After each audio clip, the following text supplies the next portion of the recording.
எட்டி தொடும் வயது இது ஒரு வெட்டு கத்தி போலிருக்கும். அதிசயம் என்னவென்றால் அதன் இரு பக்கம் கூறிருக்கும். கனவுக்கு செயல் கொடுத்தால் அந்த சூரியனில் செடி முளைக்கும்.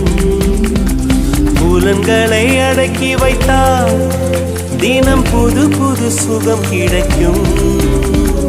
காலில் குத்தும் வாணி உன் ஏழி என்று காமி பல இன்பம் மல்லி சேர்த்து ஒரு மூட்டை கட்டி வாணி வாணி பல பழக்கிற பகலானி பட படக்கிற அகலானி அனல் அடிக்கிற துகுலானி நகலின் நகலானி மழை அடிக்கிற முகிலானி திணற அடிக்கிற திகிலானி மனம் மணக்கிற அகிலானி முள்ளா மலராணி.